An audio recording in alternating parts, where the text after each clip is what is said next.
Islam, peace and love. Honors to the Prophet, honors to the Forerunner. We're going to jump into this. Welcome to Moorish Mental, Gangsta Parents. That's the topic for tonight. Um, so the full name is Gangsta Parents Salute to the Moors, Raising the Nation. And the question for the evening is, you know, now that we got these little beards, what we gonna do with them? And for those who don't know what I mean by little beards, here's your homework. Search for Moorish literature by Anonymous. I think it's available on Kindle. Um, if you can't find it, please contact editor, like the person that edits books, at khalifamedia.com, and we'll be sure to make that available to you. Um, Before I begin, I'm going to read a passage. Actually, it's not a passage, it's a whole thing that I shared with the um, Moors in California back in 2013 because I was just so unbelievably impressed with them. All right. So, title of this passage that I wrote to them, close my computer. All right, is First Parent Yourself, instilling Islamic attitudes in the youth, and addressed to the MST of A, Los Angeles by me. Dated September 20th, 2013. Okay. Children living in the United States in 2013 are exposed to influences unbecoming a servant of Allah. This is compounded for Moorish American youth with the additional daily misidentification and misunderstanding by the world at large and what is supposed to be their community. Until such time as they are immersed in an Islamic society, it is our duty as parents to provide our children the tools needed to recognize and properly respond to the challenges they will inevitably encounter. With proper preparation and guidance, Moorish Muslim youth are able to confidently explain and, if called to do so, defend the creed held dear by their parents and their community. In this way, they may go to and fro confidently, serving as a shining example of Allah's glory. As we are well aware, we currently live in a society bent on celebrating the lower self, self-consumption, consumption, materialism, lewdness, profanity, and the like are designed and packaged to attract the attention of the young, encouraging practice of that which is not conducive to one's spiritual growth. Some solutions are obvious and simple. Turn off the television. Homeschool if possible. Supplement if not. Join a temple or mosque. Join a temple or mosque and attend your meetings faithfully. Some solutions are not so obvious and not so simple, especially if you are the first generation returning to Islam. In this instance, you are not only engaged in learning, but if a parent simultaneously engaged in teaching, what a profound task and what an honor to be called to perform it. To put it mildly, that's hardcore. Add in the historical competition, add in the historical competition with and villainization of this way of life in general and your people specifically, you're truly dealing with supermen and superwomen who, with proper guidance of their own, will become and produce supermores. The book I will be reading from and referring to this evening is The Parent's Manual, a guide for Muslim parents living in North America by the Women's Committee of the Muslim Students Association of the United States and Canada. This tool has been provided to assist Muslim parents with a means to cultivate children who will keep themselves on the straight path. According to the text, this goal, inshallah, will be achieved by means of two basic approaches. One, by working to build in our children basic Islamic attitudes through an Islamically oriented family life, and two, by building them into them a clear and dynamic understanding that Islam is a tool is a total system of life for man and his society provided by Almighty Allah, and that hence is infinitely superior to any system or ideology which man can devise. Both these aspects are included in what we mean by Islamic education in the broad sense. See pages 3 through 4. And that's from The Parent's Manual, a guide for Muslim parents living in North America by the Women's Committee of the Muslim Students Association of the United States and Canada. I may have to make available a copy, like a PDF of that, because that book is older than myself. I think it was first published in 1976. So copies are kind of hard to come by. All right, continuing on. Tonight, I will limit the focus of this profession to the first approach. Build in our children basic Islamic attitudes through an Islamically oriented family life. Ideally, this education begins the moment the child accesses this world, with the whispering of the Al-Fatiha being their first vocal encounter. From that point, they are to be provided quote unquote basic needs. That is warmth, what is that? Okay. Warmth, shelter, love, and attention, which is which is the obvious first phase in the growth of a sound, secure, and responsive personality. The basis for a character which is stable and integrated. Such a person is receptive to love and warmth. This in turn helps him or her to hear this in turn helps him or her give love and warmth to others and and to accept and fulfill responsibility. Okay. This foundation will be of immeasurable value when the child wonders what is wait. This foundation will be of immeasurable value when the child wonders what it is that kept mother and father so busy with this quote unquote nation building they keep speaking of. They will not only be capable of answering this question, but Allah willing, be inspired to join in the work. The love shared within the Islamic family is a great source of comfort when the family is compelled to be apart. A good example is school attendance.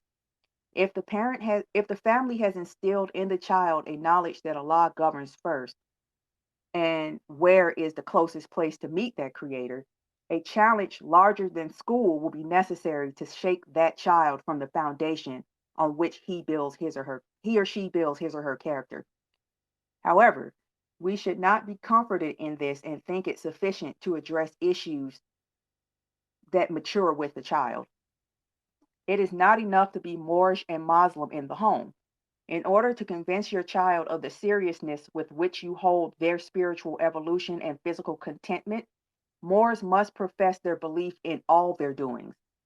One cannot shout Allah Akbar at home and whisper it in public. How sacred can this way of life be if they never see you living it, protecting it, exuding it in all that you do and are? Are you practicing what you are professing? Children, especially these ancient ones returning, are skilled at sniffing out the less than genuine. One only one has only to look at the conditions of the schools and the youth's reactions to it. Side note, oh, this is old. Will and Jada Smith's son recently caused a small uproar when he put the public school system on blast. While he, as one whose experience with that system is vicarious at best, may not be the best commenter on the topic, as a homeschooling parent, I found it hard to argue with what he said. Something tells me he only said what is on the minds of the children sitting in those classrooms. I know what was on mine when I was sitting there. I'm not sure what that's referring to. Again, this is something I wrote in 2013.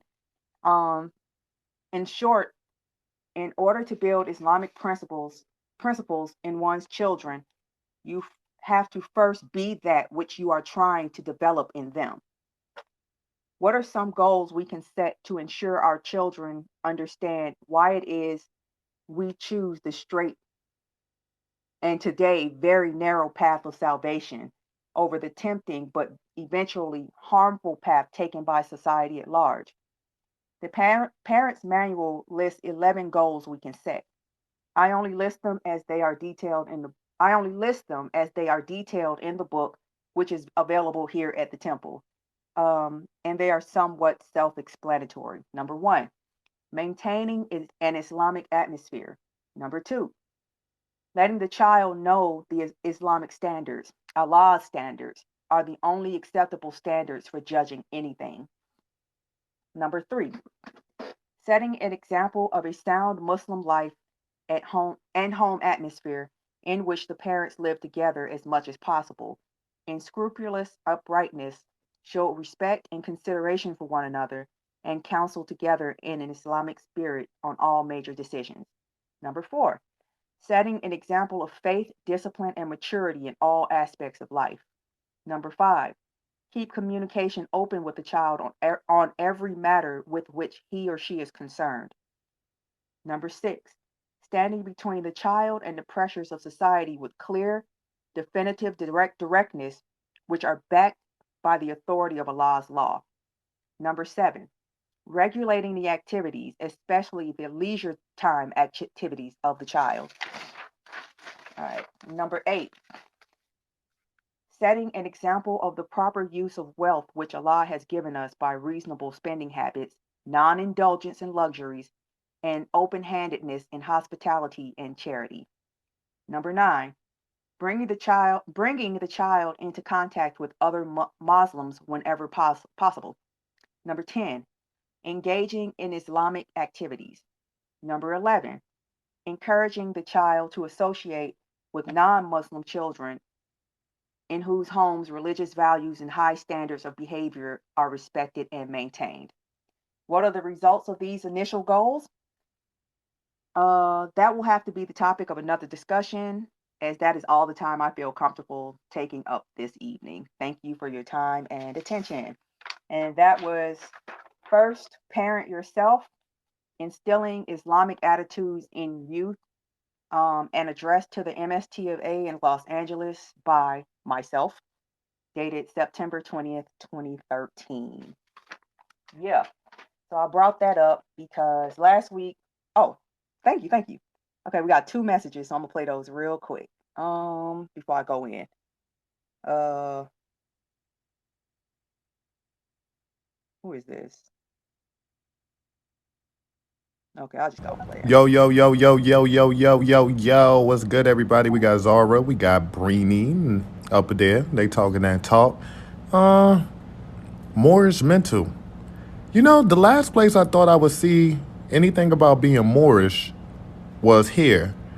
And I keep trying to explain to people, man, I ain't even about to talk about it. But you guys are believers in the Moorish Science Temple, right? Correct? Support should be free. Now, I never really got into all of the teachers of Noble Drew Ali, but back when I was blood, that was kind of part of our knowledge and our history.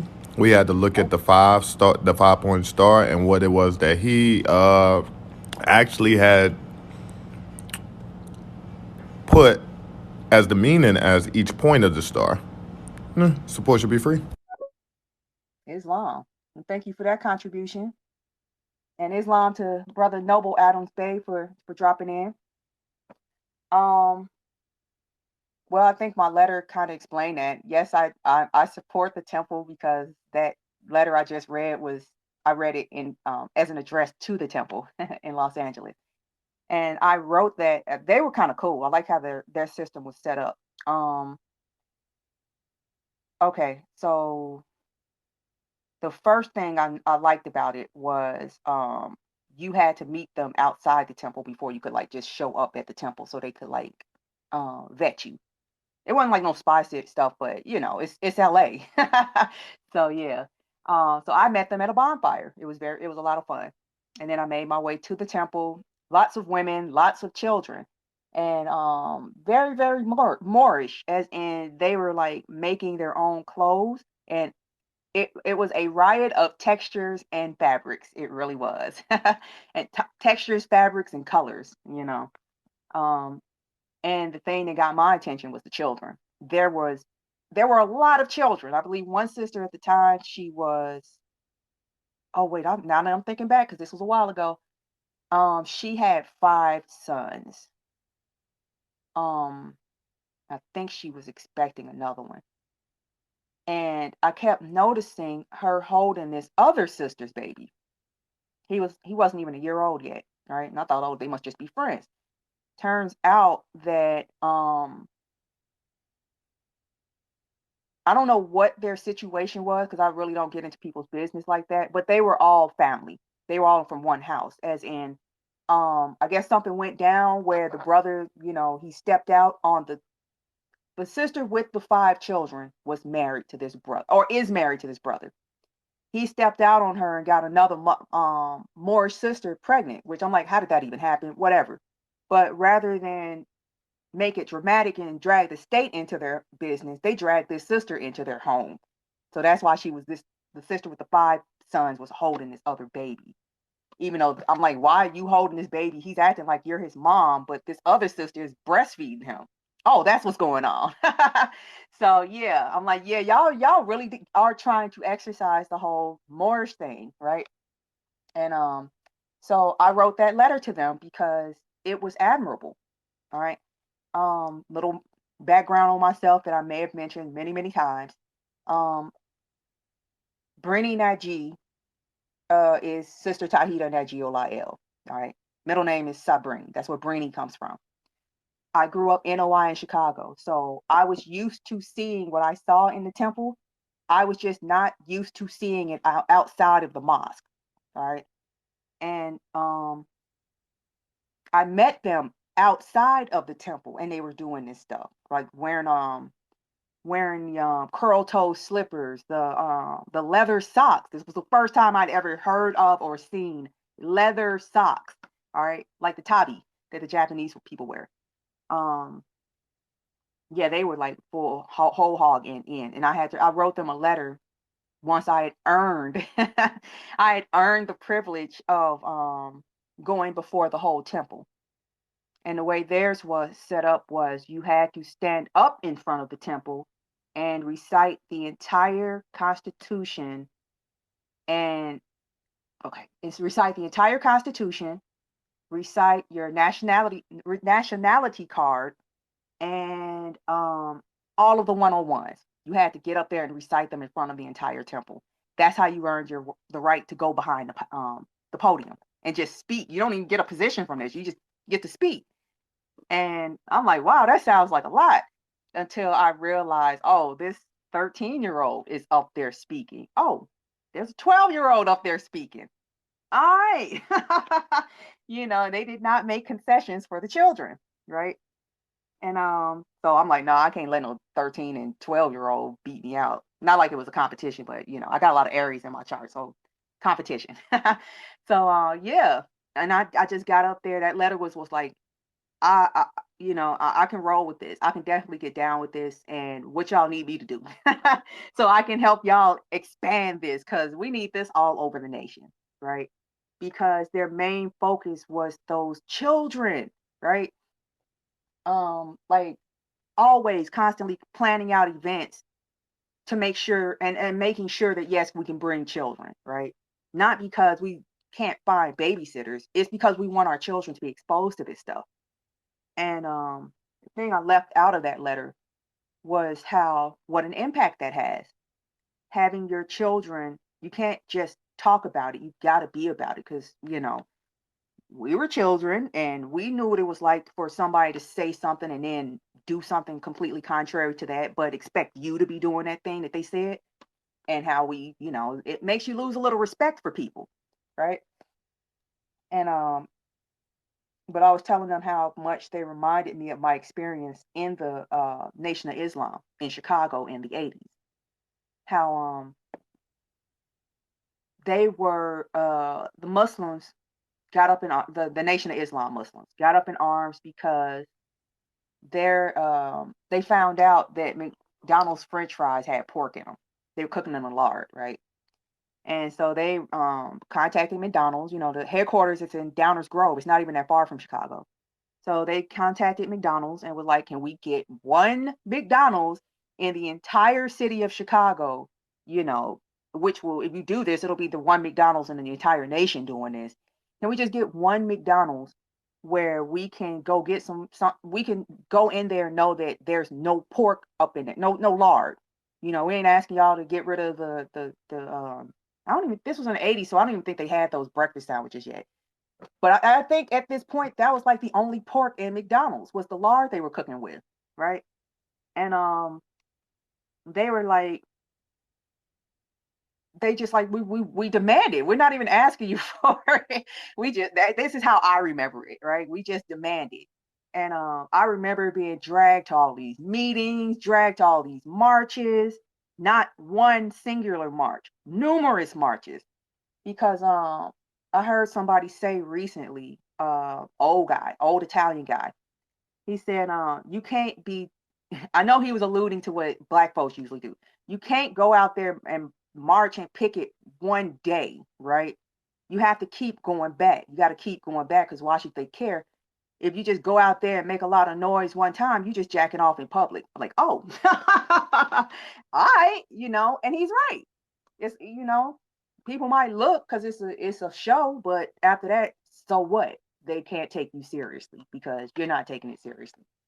So yeah, and they got it. They got that McDonald's, that one McDonald's, and I'm like, wow, that worked. I'm like 7, 8 years old watching this stuff. I'm like, wow, activism works, at least for us. I don't see it working this way for the other people, other black people, because unfortunately, um, from what I remember, they really did not consider themselves part of the black community. And I kind of can't blame them because I mean, think about what Chicago was like in the 80s. Crack everywhere. Everybody got a Jerry curl, all that craziness. You know. So yeah, they were like, nah, that's our cousins. We're gonna love them from a distance type of thing. And so yeah, that had a huge impact on me, right? And then I'm like, well, we got to drive all the way to the other side of town to go to this McDonald's. But now that we have it, we gonna support it, to make the people that I guess gave into our demands know that we were really serious by, supporting this thing that we got. Next thing we know, we can't even get up in there because the Hindus and the Jews are up in there. So I'm like, oh, okay, y'all welcome. And that's when they started being like, we could probably make a whole lot more money if we just expand this to all the McDonald's. Just get rid of the lard and just start cooking all the French fries in vegetable oil. That's where it came from. The stink that the Nation of Islam in Chicago was making in the 80s, right? And I witnessed it as a child, and here I am, right? I just can't accept certain things, right? And I know that sometimes you got to keep going back, and it might take a while. So you have to have patience, right? And I give it up to the Moors. I really do. Especially now because patience is at a minimum. People are so impatient these days. Not to go off into too big a tangent, right? If it don't work in 5 minutes, especially our people, if it don't work in 5 minutes, then they just give up, right? Which is why so few of our people have businesses. All right. Don't let it take 5 years. Oh my goodness. If you can get past that 5 years though, you probably got something. But yeah, I just wanted to come on tonight. What time is it? Okay, cool. 6:30. Cause I'm still on mom duty. um and encourage the Moors, right? Um yes, well more so the mothers, especially the single mothers, because not to take away from what all Moors are doing, because I'm focused mostly on the single mothers, because if you co-parenting, no matter what that looks like, y'all got each other to fall back on and to encourage each other. All right. If you are a single father, you are Superman. All right. And I know what that looks like, so don't even bother. Women throw themselves, oh, it's like having the ultimate pet, right? Single mothers, they get blamed for everything, which is always just blown my mind, because it's like, wow, first reaction of people is to blame the one that stayed, right? This is not talking about the ones that make themselves single mothers by keeping the father away. I'm talking about the ones who believe the lies or whatever happened. She stayed, he didn't. So we gonna hold you accountable for what he didn't do. That's not cool. So I encourage the sisters. I really do. Plus, if you look at the star and crescent, that's who that is, right? Um, the the crescent is the mother, the moon, right? The star is that child within that moon. So you can see that she's a pregnant child, right? And you can only see the star because of the sun, because the sun is missing. That's what it means. It's the mother, the orphan child, and the missing son, right? Because that's what was going on when Muhammad, peace be upon him, of Mecca, when he set up the whole thing in Arabia, because he was the son of a widow, right? Um, yeah, whole crazy story. So yeah, that's my spiel for this night. Yeah, I like keeping these short. 30 minutes is good. I like that. I like that. I might be back later. If y'all guys questions, comments, suggestions, I suggest you get them in now because yeah, I gotta go cook. But yeah, and this will be up on YouTube. Oh, and that's the other thing. Homeschooling. All right. Um, I do it. I've done it since, ooh, what year was that? 2010? I think it was 2010. And I'm currently doing it right now. You think I'd be done by now, but I'm not. Um, it can be done. That's another letter I wrote to the parents. I gotta find that one. But my theory is, as a parent, you can teach your child anything if you taught them how to stop pooping and peeing in their pants, right? You taught them that. That's like you taught a 2-year-old, I'm guessing the 2-year-old, how to go potty. That's monumental if you think about it. So you can definitely teach your child to read. You can definitely teach your child to write. You can get your child yourself, you can get your child to the last grade you completed, whatever that means, right? And no, you don't have to wait till that last grade. Um, a couple of examples: the Little Red Schoolhouse. Actually, I did this when I was working on my education degree. Um, and I had to work over the summer, and I didn't realize, oh, my hours are about to change. I'm going from working after school, which is like 3:30 to 6:30, right? To working all day from 6:30 to 6:30, which I didn't mind. I was an education major, so yeah, and I love children, so yeah, I love them so much. I was studying to work with them full time, and my thing was, I'm going to send you all back a grade ahead because you know I'm trying to get an AMR. I'm trying to get on the dean's list, and I'm gonna write a paper about this. So what I did was, I set all my classroom was 5 to 12-year olds, so kindergarten through sixth grade, right? So since this is summer, it's really 4 to 13-year olds because I have 4-year-olds who are about to be getting ready to go into kindergarten. They're about to turn 5, going into kindergarten, right? And I have the remnants. I had it was so funny. This year, the year I'm speaking of, I actually had a couple of 13-year-olds up in there. They were getting ready to go to seventh grade. They did not have to be there, but they begged their mothers to stay with me, and then their mothers begged the place to let them stay with me. It was so weird, right? But it was fun. So I put them to work. So I had the 4-year-olds sitting next to the 5-year-olds, the 5-year-olds sitting next to the 6-year-olds, 6-year-olds sitting all the way up, right?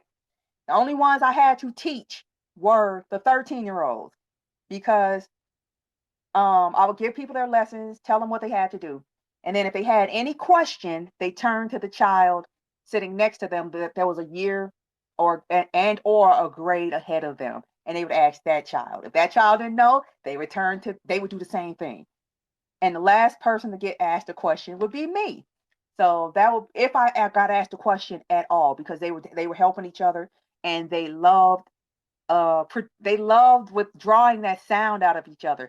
Oh, you know that sound when children get it. That is like my favorite sound in the world.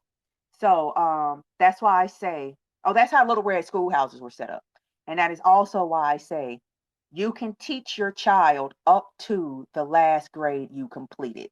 All right. And that again, you do not have to wait till they get to that grade. If they ask you a question, if they're in second grade and they ask you a fifth grade question, answer it, right? For real. Now your child is probably at a third grade level just because you did that. All right. Um, but not to go too deep into it. If you need some resources, I will be making those available. Um, my beloved uh web builder has locked me out for 24 hours. So as soon as I get back in, I will be uploading I guess it's an article I wrote years ago talking about all the resources I use. And this article also has all the links to all the resources I've used because I have homeschooled 4 children from birth, because that's when it starts. Actually, it starts before birth. 4 children from birth, and I just got the oldest one off to college. So yeah, and I'm still doing it. And yes, it can be done. All right. Maybe next week if we can go into like how, as far as like support, and if you work a job. All right. Again, it can be done. And my thing is right now with all of this Novit stuff going on, this is like the perfect opportunity to get it just because the children are in flux. And since everything's up in the air, this is your opportunity to be building some foundations instead of waiting to see what's going on. All right. But on that note, I appreciate everyone that stopped through. Gratitude, gratitude. And again, this will be uploaded to YouTube along with any links to go with it. This has been Breeding at G with my doppelganger uh, and co-host Zara Bay.